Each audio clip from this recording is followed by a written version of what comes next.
चार लाइन भूमिका के भाव में कवि की लेखनी संकेत कर रही है, जरा गौर फरमाइएगा।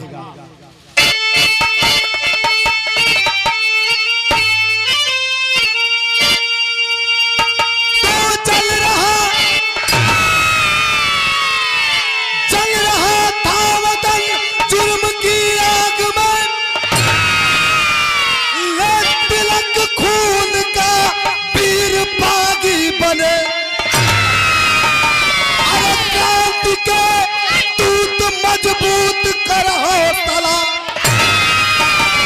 मां तैयारी को दिए खुद लहू में सड़े, देख के दासता दिल में ले आस था। अरे व्यवस्था लगती व्यवस्था में मां भारती। अरे एक पहलवान को याद करती कलम, जिसके पार उसका दुनिया करे आरती।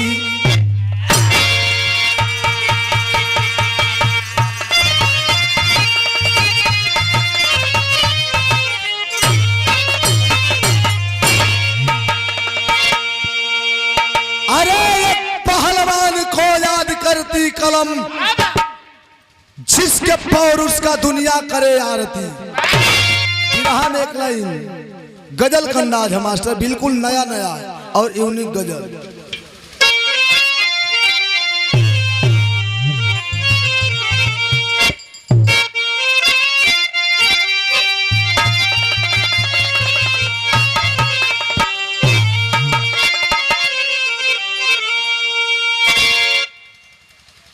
आज के जनरेशन को देखते हुए हमारा गजल संकेत कर रहा है क्या? अरे किसे अपना कहा जाए, गुड्डू भैया आज अपने भी अपने नहीं होते हैं, इसलिए यह दिल कह रहा है क्या कि किसे अपना कहा जाए, किसे अपना कहा जाए, सभी दिल तोड़ जाते हैं।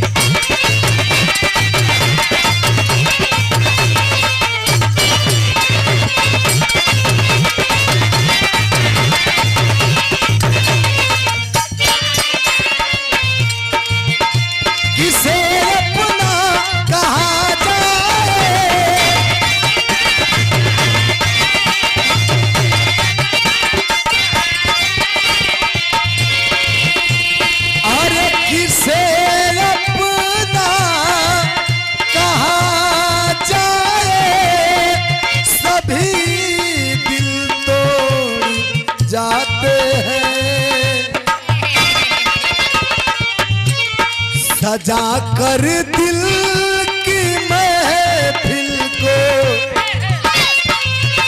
सजा कर दिल की महफिल को अकेला छोड़ जाते, सजा कर दिल की महफिल को।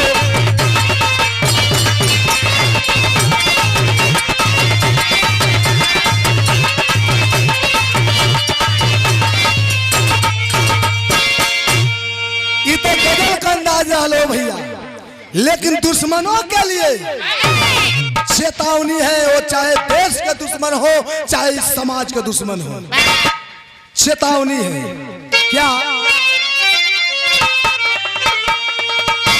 अरे तेरा जी जब जहां चाहे, बार बार धमकियां देते हो, दिलवाते हो ना, समझ लेना क्या? अरे तेरा जी जब जहां चाहे, तेरा जी जब जहां चाहे, आएगी लड़ आज मालेगा, तेरा जी जब जहां चाहे, आएगी लड़ आज मालेगा।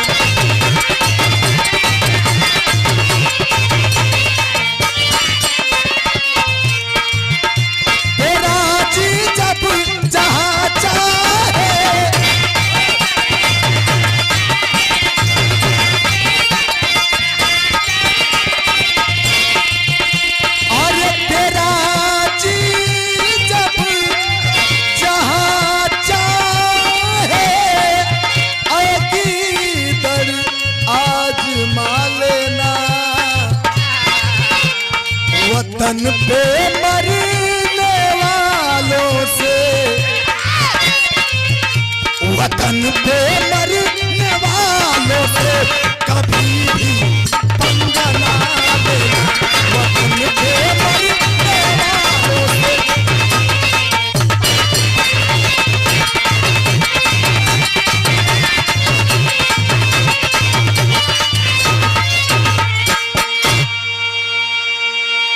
हम इस देश के लिए मरने मिटने वाले हैं और वतन के दीवानों से भूल के भी पंगा मत लेना, नहीं तो भूल जाओगे, खुद को भूल जाओगे।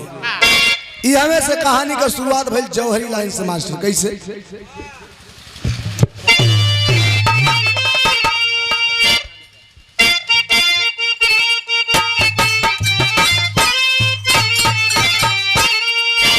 अरे पीरों की पीरताई का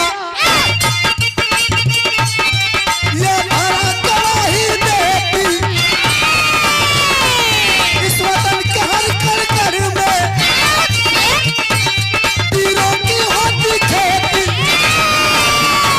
सन 1919 की हयात बीबी ताजी, पंजाब के मोहाली के ये कथा हीरा पाजी, आजादी जोड़ी चंदा, चंदा भी देखते रास्ता, बेटी तो बेटे भेद परिवार बचा।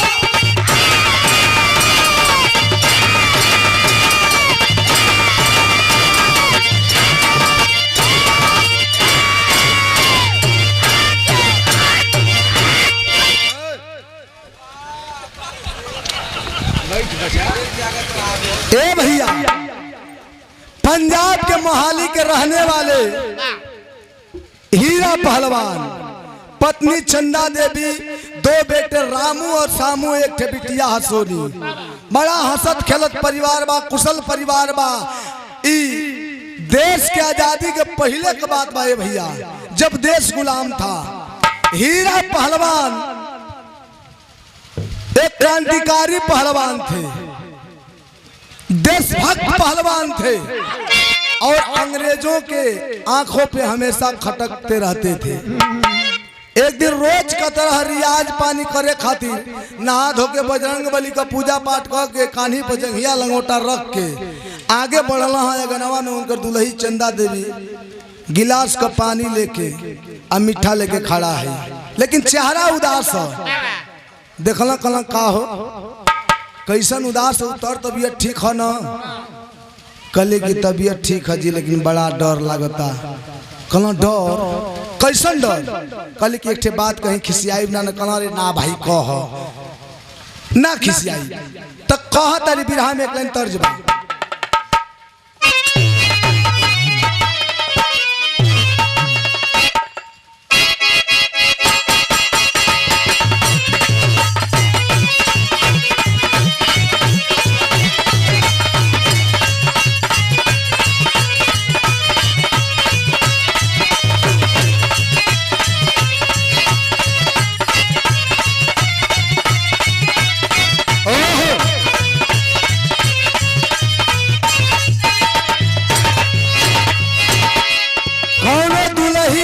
अपने दुल्हा खाती अपने सास से, सास बड़ा बेदर्दी सास दिया गुड्डू भैया, अपने दुल्हा खाती कहतिया निहोरा करतिया का कहे कि खेती की शादी जानी रजऊ से कराई जी, ए अम्मा जी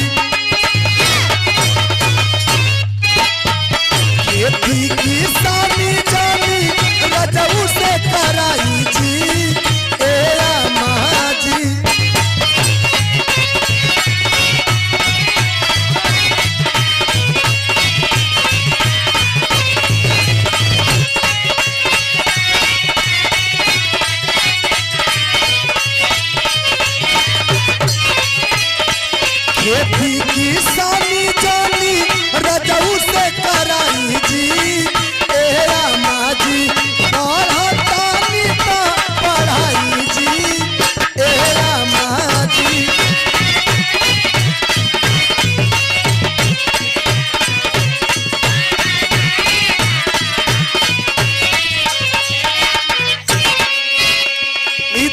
मरद रहल लेकिन हीरा पहलवान का दुल्ही चंदा देवी कहत का है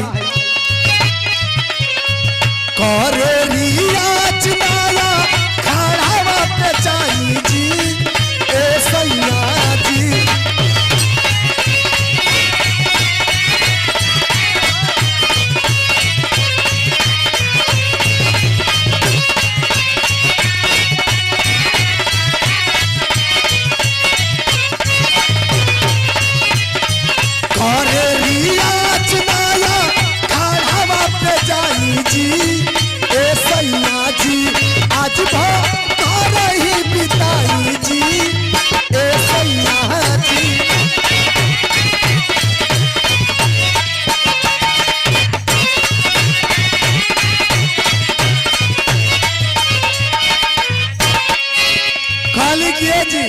सुनी ना आज बा घर में रह जाई मन बड़ी घबराता जीव डेराता कल कैसन घबराता काहे डेराता रे तो कहता रे अंग्रेजन के आँख में चुभेला बन के कांटा देखली सपनवा बाउर जीवा डेराता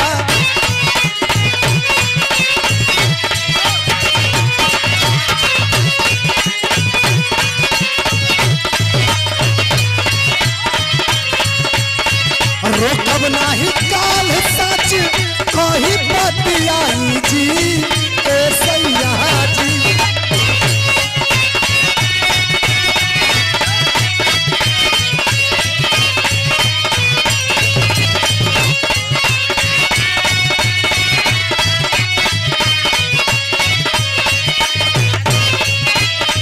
रोकब नाही काल सच कही बतियाई जी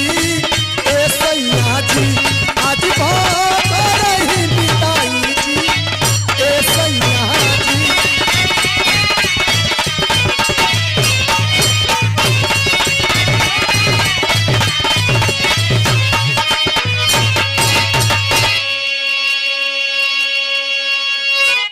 कहली कि बड़ा बुरा सपना देखली हम मन डेराता आज भरू जाई काल रउआ के ना रोकब कहला दे तू मेहरारू जा तो लोग सपना उपना पर बड़ा विश्वास करेलू सपने की बातें सत्य नहीं हुआ करती है हम जाई रियाज छोड़ा मैं देह दुखाए लगी कह के चल गई ए भैया सवेर ही कह गई शाम हो गई नहीं तो कभी जी विदेशिया का भाव लिखत हुआ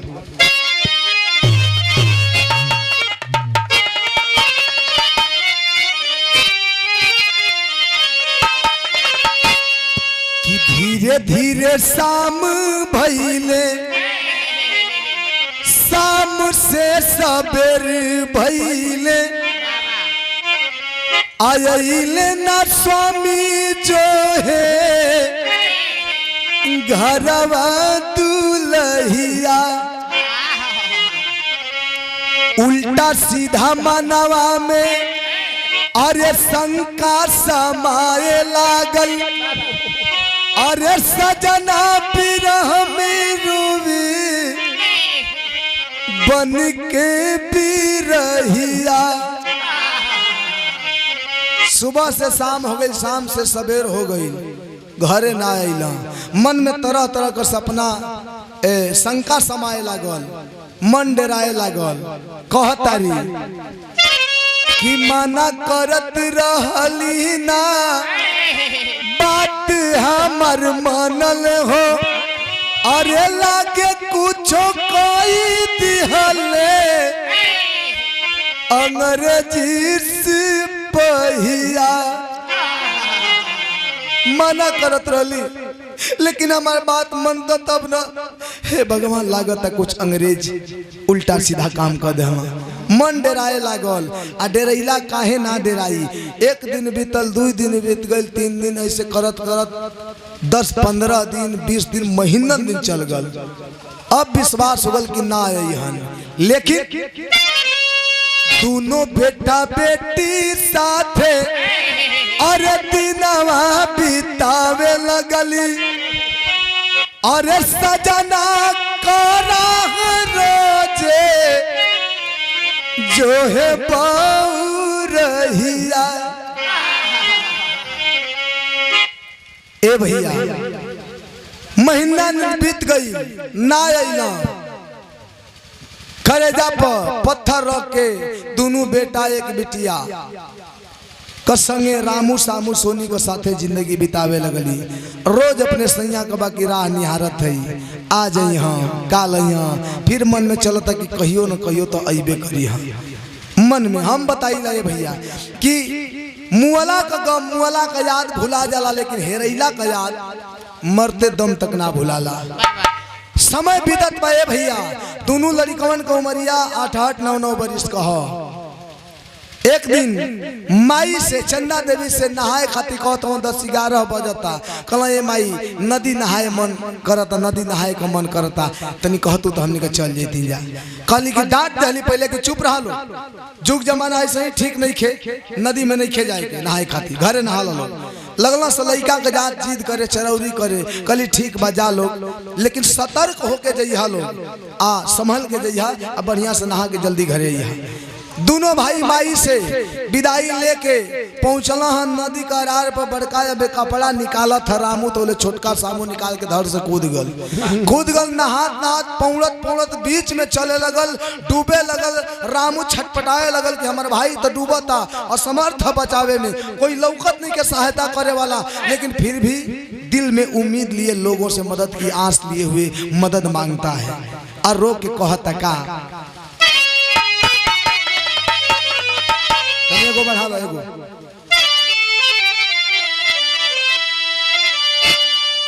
अरे डूबेला पीछे धारावा में, अरे डूबेला पीछे धारावा में, भैया हमार हो डूबेला पीछे धारा।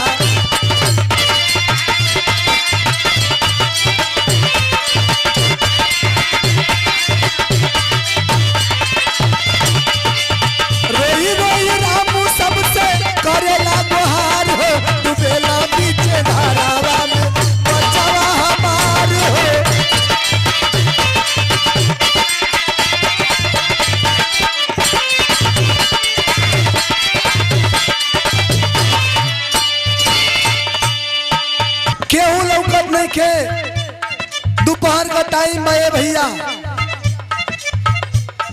लेकिन चारों ओर दौड़ दौड़ के रामू चिल्लाता कि भैया कोई हमरे बचवा के, कोई हमरे भैया के जन्मा बचा लो बाबू, हमरा आंखिए का समनवा, हमर लाल, हमर बाबू, हमर भैया डूबत हवन। चिल्ला रहल बा लेकिन कोई मदद करे वाला लौकत नहीं खे।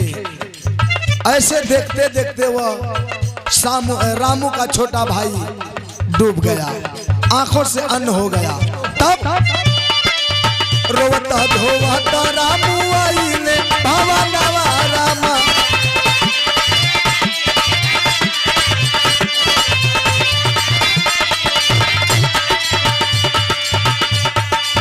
कहे मई से पानिया में डूब गईले मेरा नवा रामा।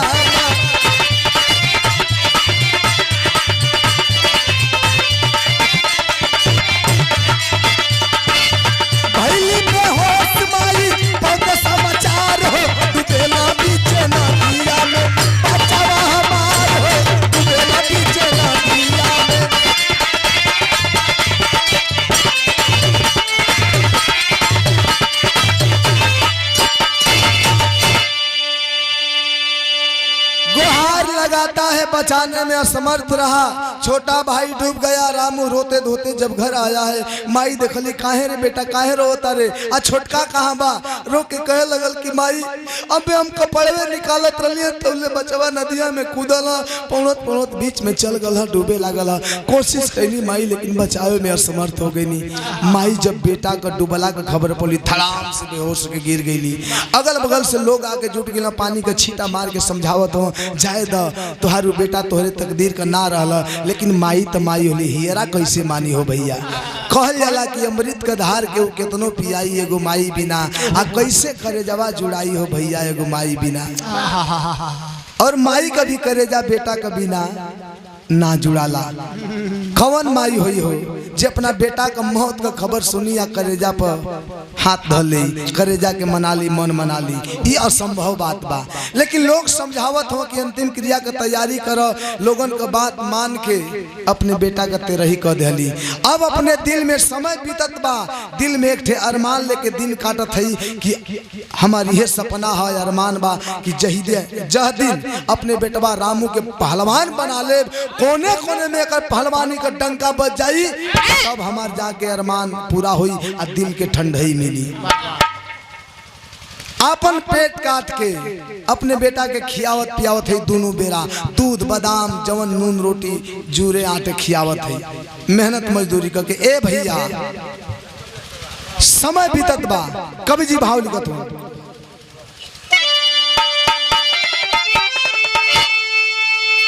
कि समय के साथ जोर जवानी अंग अंग जब खिलल बा, अरे गुजल नाम कोने कोने में दुश्मन के टंगरी हिलल बा। ए भैया समय का साथ है, जब जवानी एकदम मचले लागल, पहलवानी करता, रियाज पे हो गल, कसौटी पे हो गल, परिपक्व पहलवान बन गल, जहाँ जाए लड़े कुश्ती मार के आवे। माई खुश है कि हमार बेटा हमार अरमान पूरा करता, लागत हमार सजावल सपना साकार हो जाई। तौले तर्ज बदल गई चौलरिया भाव।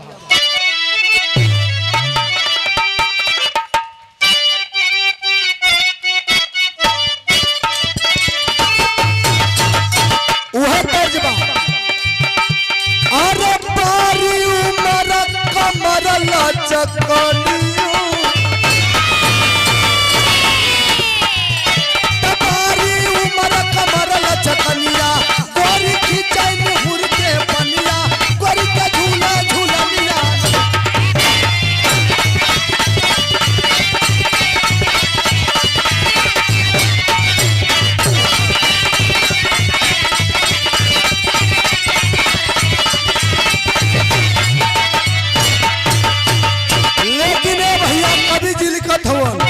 अरे आइल नाग पंचमी जुटले,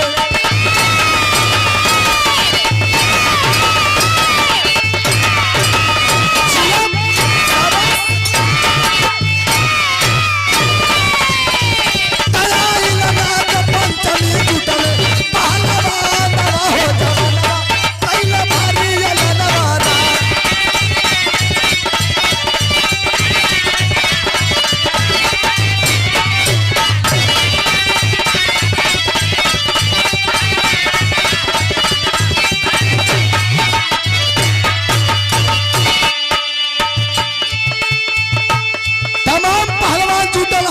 पंचमी का दिन आयल हो भैया। कुछ हिंदुस्तानी पहलवान अपने देश का पहलवान हुआ, तो कुछ अंग्रेजी पहलवान भी हुआ। अखाड़ा पे तमाम पहलवान जुटत हुआ, जुटल बाड़न अपन अपन कसौटी पे खड़ा उतरे खातिर। तब अखाड़े ऊपर फूट झूमे, मौज में सामू का दहिया झूमे, मौज में रामू का दहिया झूमे। अगर चल बोल हिंदुस्तानी, कैसे जाई वतन के पानी, भिड़ के दोनों तीर बघेरा, भिड़ के दोनों तीर बघेरा, पहलवान हमारे जवानवा, कैला पानी अलनवा।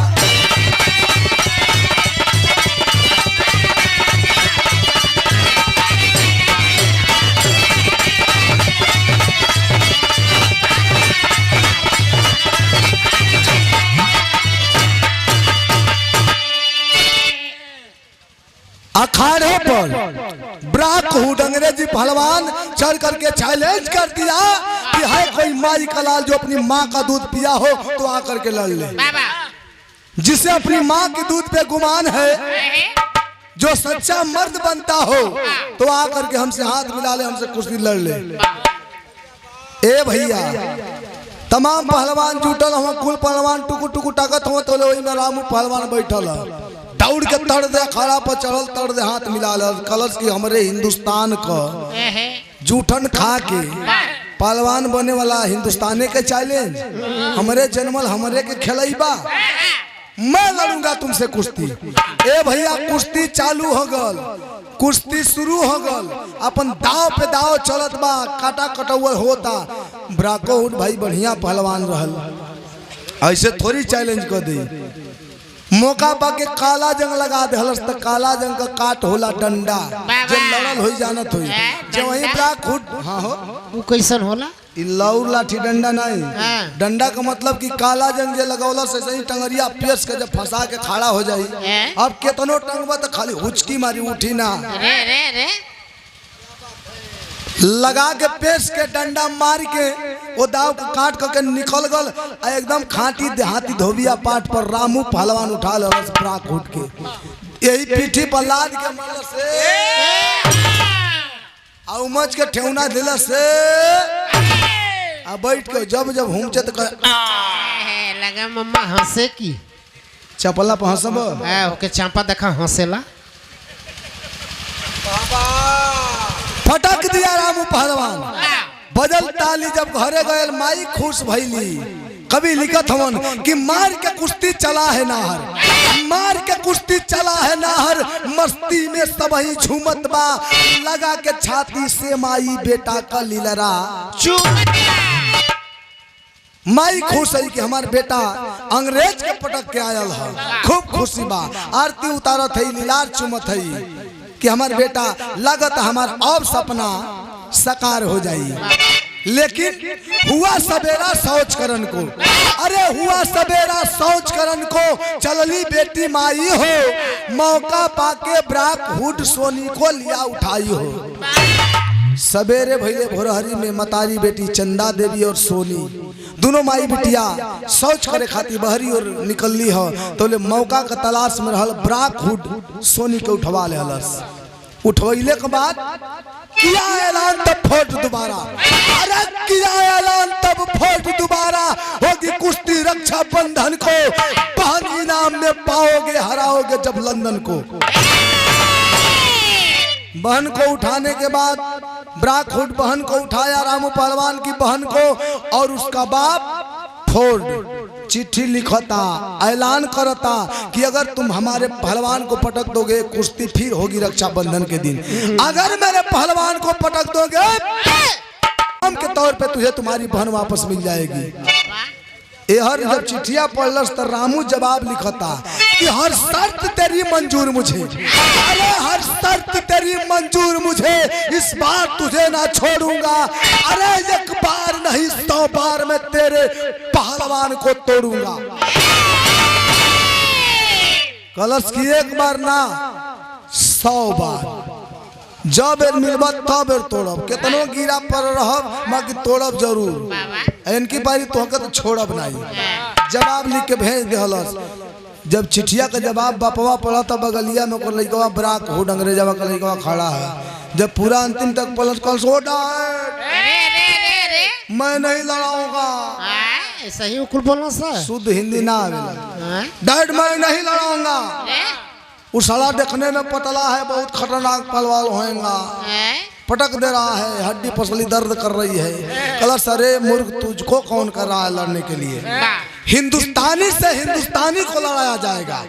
चल गए हैं, तमाम पहलवानों को तमाम हिंदुस्तानियों को कैद करके रखे हैं, उन्हीं कैदियों में से हिंदुस्तान के खिलाफ लड़ने के लिए पहलवान भी तैयार किए गए हैं।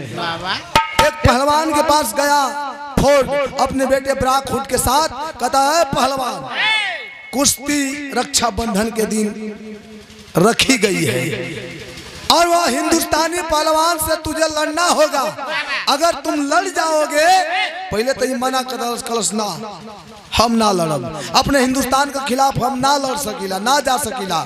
कलश कि तुम बेशक लड़ोगे, अगर यह कुश्ती तुम जीत जाओगे तो इनाम के तौर पे तुझे और तुम्हारे बाप को वापस भेज देंगे। कलश हमार बाप तोके कैसे पता बा हमारे बाबू की? कलश की मिलना चाहेगा, कलश हिंदुस्तानिया की बेशक मिलूंगा, ले जाके भेंट कराओ तक बुढ़ावा जेल में बंद है, पिछौड़ ऐसे ही चादर डाल के ऐसे चिंता में बेचारा डूबल बा, भीतर ढुका दे से करा के। हिंदुस्तानी पहलवानवा के अंग्रेजा बा कलश की जा मिल ले। जब बुढ़वा के पास गई है ये पहलवान, हिंदुस्तानी पहलवान कलश की बाबा क्या आप मेरे पापा है? जब बुढ़वा घूमलस, आंखें छलछलाई हुई है, बड़ा बड़ा बाल, बड़ी बड़ी दाढ़ी, बड़ी बड़ी मूछें, आंखें छलछलाई हुई, कहता है कि बेटा ये तो मुझे भी नहीं पता है रे कि मैं तेरा बाप हूँ, कैसे कहूँ, लेकिन अपना परिचय तो बता, तू कौन है? कलश की बाबा मैं पंजाब के मोहाली का रहने वाला हूँ, सामू नाम है मेरा, मेरे पिताजी का नाम हीरा यादव था, पहलवान थे, मेरी माँ का नाम चंदा देवी, एक मेरी बहन थी सोनी, और मेरा बड़ा भाई रामू। जब इतनी बतिया सुना बुढ़ऊ दादा कहा कि वाकई में बेटा, वाकई में तू मेरा बेटा है, मैं तेरा बाप हूँ, लेकिन मैं तो यहाँ फंसा था, तू कैसे फंस गया रे? रोवे लगल कलश की बाबा, पापा मैं भैया के साथ नहाने गया था नदी में, जीत कर बैठा, माँ से छुट्टी लेकर के नदी में नहाने गया, भैया अबे कपड़वे निकालत रहन तो ले हम कूद गईली, पौड़त पौड़त बिछा में गईली, डूब गईली, लेकिन जब हमार आँख खुलल तो अपने आप के अंग्रेजन का खेमा में पौली। लेकिन ये साले अंग्रेज हिंदुस्तान के खिलाफ मुझे कुश्ती लड़ने के लिए कह रहे हैं, मैं बिल्कुल मना कर दिया, लेकिन अब मुझे न चाहते हुए भी यह कुश्ती लड़नी होगी, क्योंकि मैं यह कुश्ती जीत गया तो मैं आपके साथ हिंदुस्तान वापस चला जाऊंगा, अपनी माँ के लिए लड़ना होगा, क्योंकि जब तक मैं घर पे था आपकी राहें मेरी माँ हर रोज निहारती थी, और आज भी उम्मीद है कि आपके नाम के सिंदूर अपने मांग में भरती होगी। ये बतिया होता है, बतिया के दूठे शख्स और सुनत है, वो फोर्ट गलई की हेनरी और रामू पहलवान को बहनिया सोनी। सभी अंग्रेज बुरे नहीं थे, सभी अंग्रेज बुरे नहीं थे।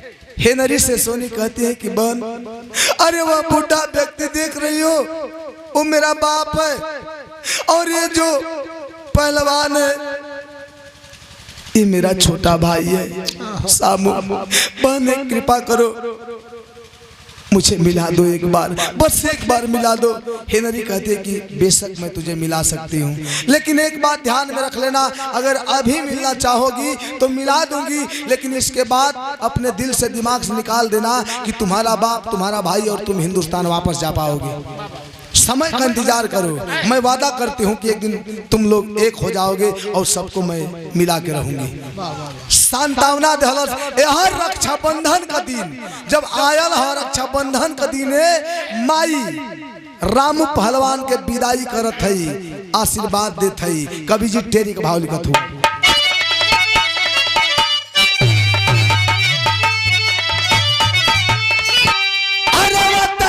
कैसे जाई पनिया, अरे वतन के कैसे जाई पनिया, दूध के, अरे दूध के कसम खिया के दंगल भेजली माई।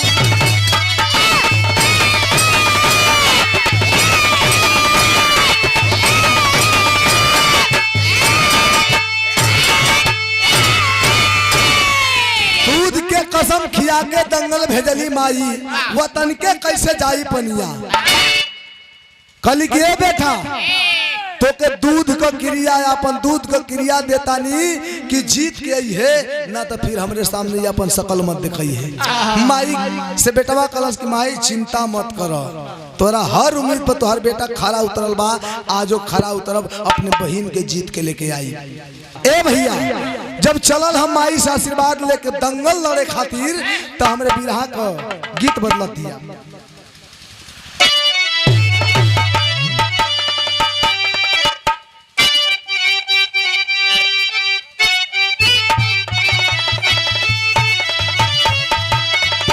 अरे आशीष लेकर अरे कर चाप घेला, अरे दुश्मन का छक्का छुड़ाने चला है, भारत का बेटा सबका चहेता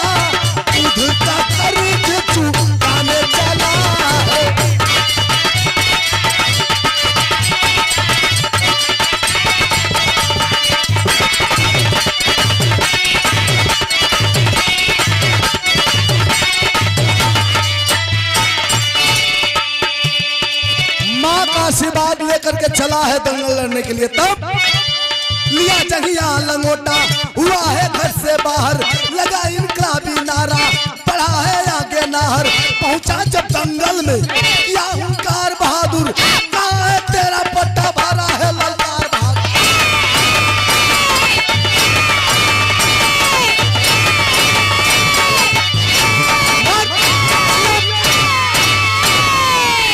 पहुंचल है जब जंगिया लंगोटा लेकर इनकलाबी नारा लगावत अपने हिंदुस्तानी के संगे अखाड़ा पर चढ़ गल जाके, इंतजार ना करत है। अब डहरी में जाते जाते खड़वा कहीं जा जाते पॉइंट वोट निकाल के जंगिया लंगोटा कर्ज के चढ़ गल। कलश कहाँ है तेरा पहलवान? जब इतना कलश तो अंग्रेज वो तैयारी में हुआ सब, वो हिंदुस्तानी बा, वो को मन में सपना बा कि हम जीत जाई तो अपने बाबूजी के लेके घरे चल जाई। आई रामू पहलवान जन बा ये सोचा था कि हम जीत जाई तो हमार बहन हमके मिल जाई। हम दोनों भाई, लेकिन दोनों के पता ना कि हमान के भाई भाई में लड़ाई होता। ए भैया, अखाड़ा पर जब दोनों पहलवान आमने सामने भइल हं त रामू धिकारता एक ठे बात कह के, अंग्रेजन के ओर से जौन पहलवान लड़ता ओकरा खातिर का, अरे किसके जवानी में कितना है पानी, अरे सर को किधर आजमाने चला है, भारत का बेटा सबका चहेता, दूध का कर्ज चुकाने चला।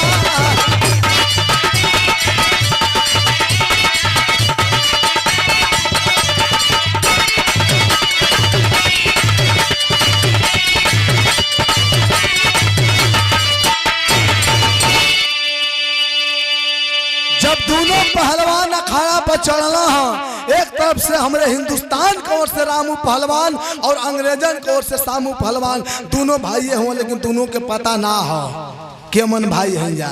ए भैया, जब अखाड़ा पर दोनों पहलवान चढ़ना तो रेफरी जब अंग्रेजन की ओर कह ऐलान कैलस कि पहलवान एक बात और सुन लो, तुम दोनों पहलवान, अपने पहलवान से भी कह रहा हूं और तुम हिंदुस्तानी पहलवान से भी कह रहा हूं, जो पहलवान कुश्ती मार देगा हारने वाले की गर्दन काट लेना।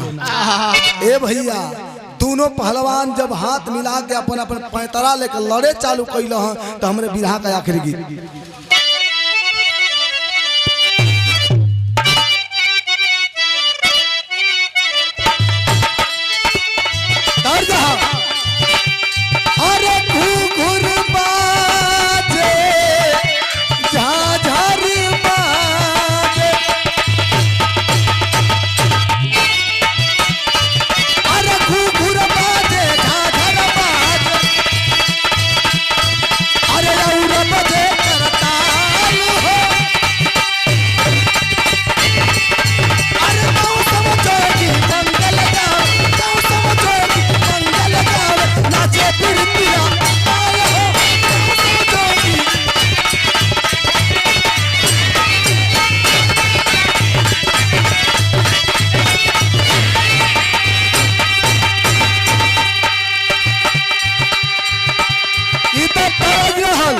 लेकिन जब दोनों पहलवान जब हाथ मिला के कुश्ती लड़े चालू कैले हुआ तब अरे भिड़ के दोनों हिंदुस्तानी,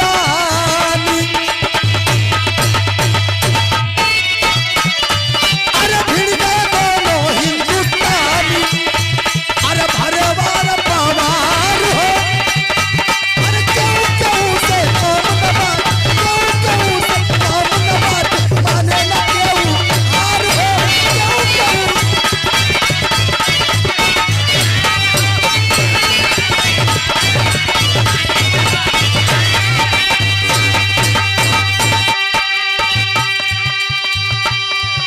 दोनों पहलवान लड़त हवा, इहो हिंदुस्तानी बा तो वो हिंदुस्तानी बा, भले के पता ना कि अपने भाई से लड़त है, लेकिन जौने खून रामू पहलवान का नस में दौड़ता उहे खूनवा सामू पहलवान का नसिया में दौड़त है। भैया, एक दूसरे के ऊपर हावी भइल हुआ। कवि जी लिखत हो का, अरे जैसे भूखल शेर झपटता, अरे मारे करे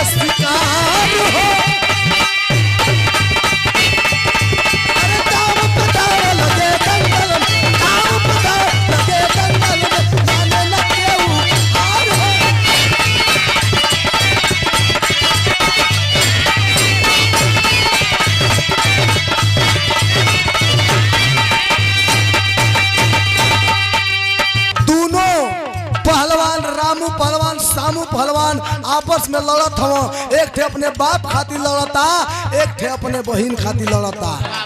दोनों एक दूसरा के मारे मारे पे उतारू भल हव। जैसे भुखायल शेर झपट्टा करेला, झपट्टा मारेला शिकार करे खातिर एक दूसरा पे वार भरत हुआ। केहू केहू से कम तले वही महफिलवा में फोर्ट क लड़की हेनरी और रामू पहलवान के बहनिया सोनी बा। बहनिया बिया देखलस तब पहचान गई। कलस हेनरी से कहते कि ये बहन, अरे ये जो हिंदुस्तान की ओर से लड़ने आया है मेरा बड़ा भाई है, रामू है, और यो हमारा भाई बा। देखा था एक दूजा के मारे मारे पे उतारू भइल बड़ा, कैसे बचाई। अबे ये कहत दिया परेशान बिया कि ये कुश्ती के हम कैसे रोकी, काहे कि बहनियों के पता ना रहल कि हिंदुस्तान की ओर से हमारे भाई लड़े आवता, पता ना रहल। लेकिन जब देखलस तक घबरा गई, सोचत दिया कि कुश्तिया के कैसे हम रोकी, कैसे बताई कि तू दोनों भाई हो आपस में मत लड़ा। इतने में सोचत दिया तौले उठा निकास पे रामू पटका, अरे हुआ सीने पे सवार, अरे एक हाथ में करदल पकड़ा, एक हाथ में करदल पकड़ा, दूजा हाथ तलवार।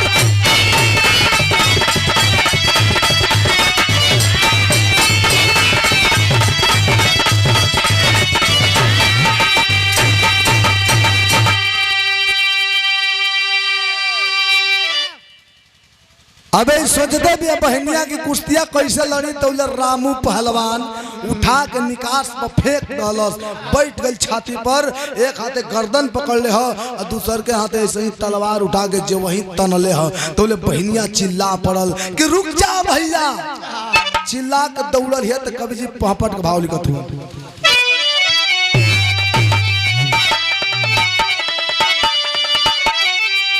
अरे रुक जा भैया, हली कलाई बहन बिलखाई हो, अच्छी लचहराई हा छोटका भाई बहन बिलखाई।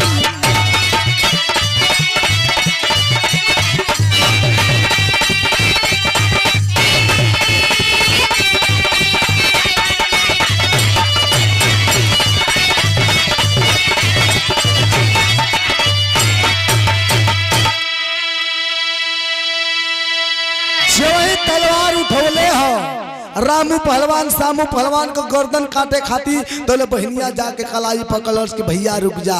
अरे केकर गर्दन काटे जात हुआ चिन्हत ना हुआ, अरे ये अपन छोटका है सामू है। रामू देखता एक डॉग इशारा करता, तो के कैसे पता। तब एजा जाजा भरमावे भरमे का काम नहीं खे। जेल में जब बात होत रहल बुढ़ावा में या सामू में, तो दोनों सुनत रहली, सब बता देहलस कि ऐसे ही हम जल्दी कि तुम्हार छोटका भाई हमार छोटका भाई है। ये कोई बात बेचारा खड़ा होता तौले, अरे तड़ तड़ फायरिंग किए फिरंगी, चारों तरफ हाहाकार भइल, तबले एक गोली साबू के सीना चिरत पार भइल। अबे बहनिया रामू से बतौते बिया कि तोर भाई हो, केकर गर्दन काटत हुआ। तौले अंग्रेज बौखला गयल, निकाल के असलहा लागल, तरतर तरतर चारों तरफ से फायरिंग करे, भगदड़ मच गई। ए भैया वही फायरिंग में से गोली आके सामू पहलवान के सीना में लगा, धराशायी होकर के गिर गया। बगलिया में हेनरी खड़ा बिया, देखलस कि हमार बाप सामू पहलवान के गोली मार दिलस। तब अरे हेनरी देहलस, फोट पे गोली चलाई, बहन बिलखाई हो, हंसते हंसते मौत को गले लगाई, बहन बिलखाई हो। देखलस कि रामू के गोली मार दिलस हमार फोट। हमार बाप बगल में सिपाही खड़ा रहल, बगल में सिक्सर रहल, निकाल के खींच के तर तर तर तर छऊ गोली अपने बाप के सीना में उतार दिलस। तो फोर्ट का लइकवा बगलिया में बड़ा खोड है, वो निकाल के सिक्सर हेनरी के छऊ गोली उतार दिलस सीना में। हंसते हंसते हेनरी भी धराशायी होकर के गिर पड़ी। लेकिन खड़े ऊपर एक बूढ़ा, अरे सामू के गले लगावल सहो, आई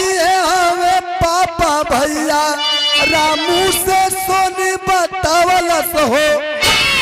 अखाड़ा पर सामू घायल बा, जिंदगी और मौत कभी क्षणिक पल का मेहमान बा। तो एक बुढ़वा रोता कि सामू के सीना से लगा के रोता कि बेटा ई का हो गई।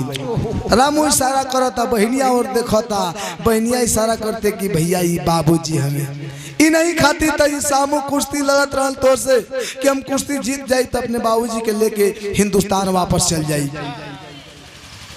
माहौल गमगीन भाई भैया, लेकिन सामू अंतिम सांस ले रहा है और अंतिम सांस लेते हुए अपनी बहन से और भाई से रामू पहलवान से एक रिक्वेस्ट अर्जी कर रहा है। क्या? अरे अंतिम इच्छा देबू आज पुराई बहन बिलखाई हो। आये के चिता पर दिया जला कराई बहन बिलखाई।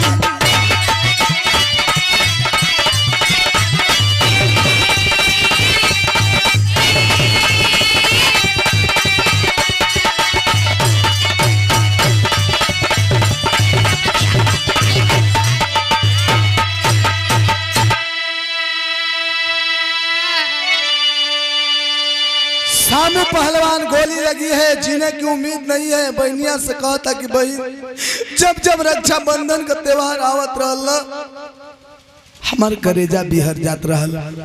सबकर अपने हिंदुस्तानी भाइयन के बारे में सोच सोच के जब जब रक्षाबंधन का त्योहार आवत रहल सोचत रहनी, रोवत रहनी कि आज हम अपने बहन के साथे रहती तो हमारो हाथ में कलाई हो। लेकिन बड़ा सौभाग्य, बड़ा भाग्यशाली बानी कि अपने बहन के सामने हमार अंतिम सांस छूटे वाला बा। लेकिन सांस छूटे से पहले बहन एक रिक्वेस्ट है कि आज रक्षाबंधन है, मरे से पहले हमारे कलाई में राखी बांध द। बहनिया अपन ओढ़नी फाड़ के अपने भाई का सामू का हाथ में राखी बनले बा। हाथ जोड़ के अपने भैया रामू से कलश की भैया ई जवन हेनरी बा फोर्ट का लड़की है, जैसे हम बेपनाह मोहब्बत करत रहली और ये हमसे भी मोहब्बत करत रहल। आज हेनरी का दिन बा कि हमन पूरा परिवार एक जगह भइली जा। एक अर्जी है भैया कि एक चिता पर हम दोनों जना के लाश जरा दिया, काहे के साथे जिए साथे मरे का कसम कैले रहनी जा। इतना कह करके इस दुनिया को छोड़ करके चल बसा सामू पहलवान, चल बसा, मर गया। कवि जी आल्हा का भाव लिखत हो।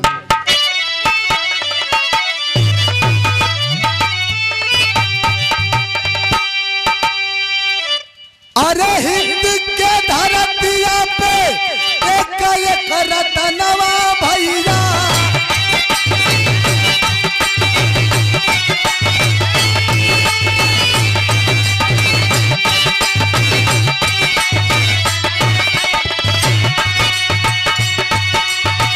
यही से कहाला भारत देशवा महान।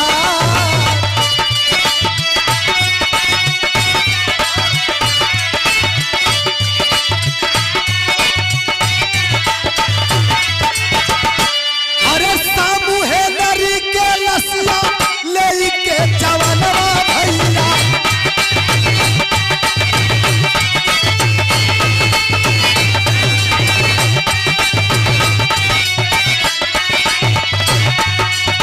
रोवत धोवत लइले अपने मकान।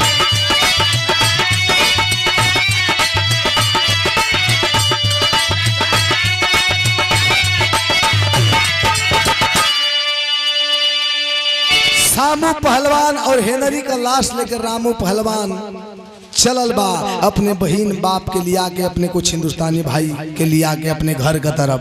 लेकिन हर घरवा माई का हालत का है। अरे जीत के खबरिया हमारे पाई के मयरिया बाबू,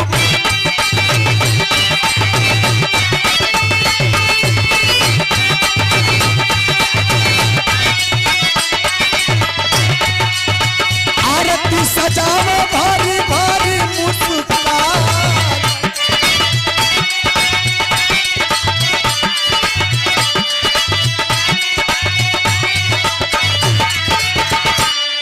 हर घरवा माई जब खबर पौले कि हमार बेटा कुश्ती जीत के आ गल कुश्ती जीत गल बा आवता त मुस्की मार मार खूब आरती सजावत है आरती का थाल कि हमरे बेटा जीत के आवता अपने बेटा का आरती उतारब लीलार चुमब मिठाई बंटवाई माई खुश है तौले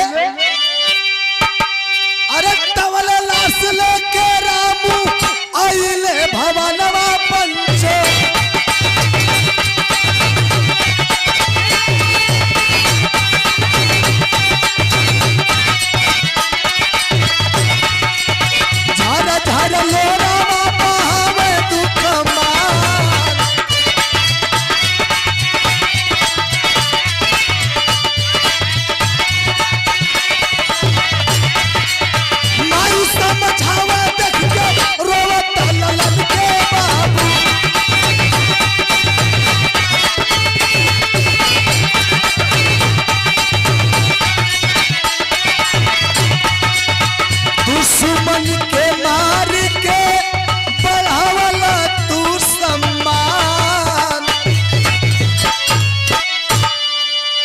माई खूब खुश है कि हमार बेटा जीत के आवता आरती सजावत है आरती का थाल सजावत है आरती का थाल सजा के जो वही संगना मेरी तो ले रामू पहलवान सामू पहलवान का गोदी में लाश ले हेनरी का लाश बगल में एक आदमी और ले बा बहनिया बिया और रामू पहलवान के बाबू बुढ़ऊ बना एक दो चार लोग और अपने हिंदुस्तान का लोग हुआ घरे पहुंचल बा माई मुस्किया के आरती का थाल लेके आगे बढ़ली है एकाएक रामू का आंख में जब आंस देखली आ हाथ में जब लाश देखली कहली कि बेटा कैसन उदास है बेटा काहे रोता रे अरे दुश्मन के हरा के दुश्मन से कुश्ती जीत के दुश्मन का मार कर लस्सियों लेके आ गई है ऐसे बड़ खुशी का हो सकेला तू काहे रोता रे ऐसा मौका पर रोवल ना जला रे बेटा देख बड़ा शौक से आरती का थाल सजौले है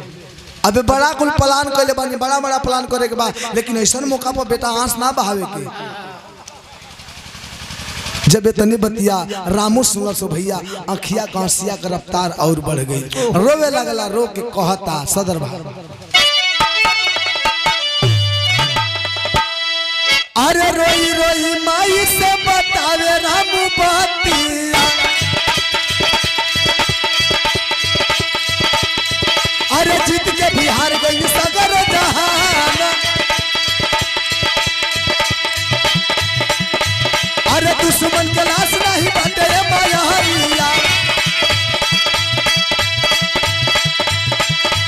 अरे यही बुढ़ऊ के हाथ उलवा सनताना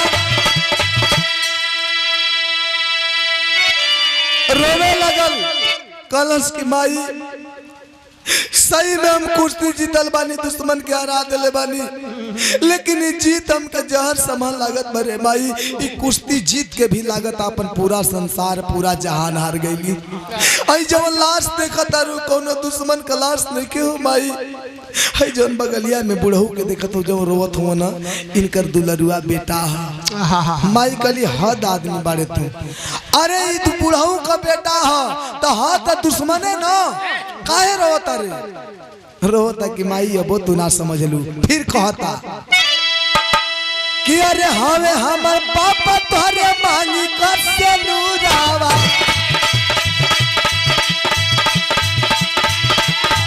अरे खोल के नजरिया तनी ले तू पहचान अरे रे हवेली चंदना के स्वामी के पाया हरिया अरे कौन दिन हमके देखावला भागावा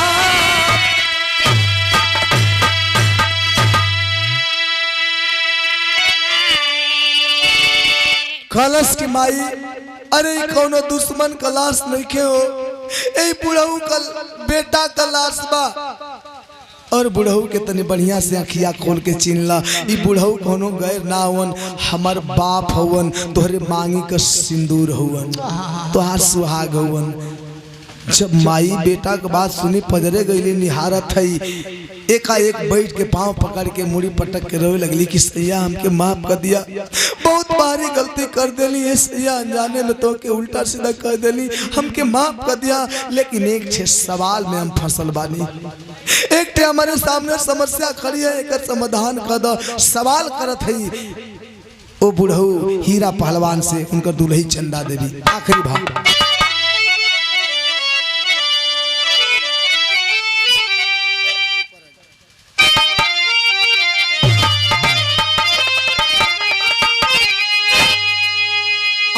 खुशियां मनी की बाजी गम के बजना,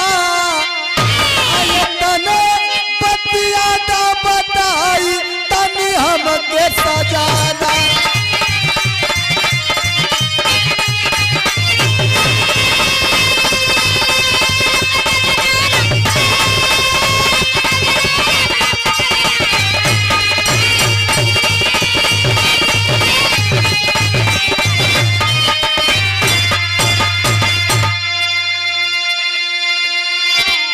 रोवत है कि सैया हमरे सामने बड़ी बड़ समस्या खड़ा बा, एक समाधान तनी कर देती। ई बताई कि हम रहुआ कई साल बाद वापस अली, एक खुशी मनाई कि अपने बेटा का कुश्ती जितला का खुशी मनाई, कि अपने बिटिया के वापस पवला का खुशी मनाई, कि अपने आँखी के सामने मरल बेटा के मौत के मातम मनाई। समझ में नहीं कि आवत एक साथ ही सब हम कैसे कर। रोवत है, गोद में लाश लेके अपने बेटा सामू के विलाप करत है कि बेटा हम ना जननी बिना सोचले समझले तो हम पहले ही तेरे ही कर चुकल बानी, और दुनिया का हम पहले सबसे बड़ा भागिन बानी कि अपना बेटा का दो बार तेरे ही करे के पड़ी, दूसरी बार तेरे ही करे के पड़ी। हम कैसन माई बानी, पछतावा करत है। लेकिन कभी जी लिखत हो कि पिया से बिलन भइली बेटा से जुदाई, और होवे एक दूजे के सब ही गारावा लगा।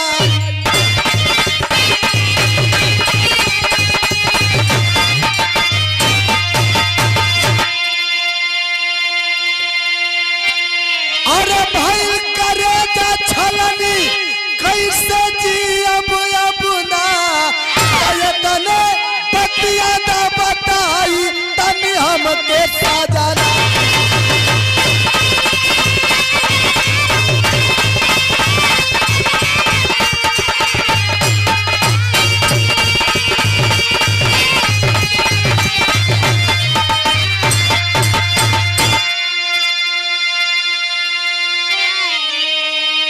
पूरा परिवार मिल करके, जैसा कि सामू पहलवान की अंतिम इच्छा थी कि एक ही चिता पे सामू पहलवान और हेनरी की लाश जलाए जाए, एक ही चिता सजाई गई और एक ही चिता पे सामू पहलवान और फोर्ट की लड़की हेनरी की चिता जलाई गई। आखिरी भाग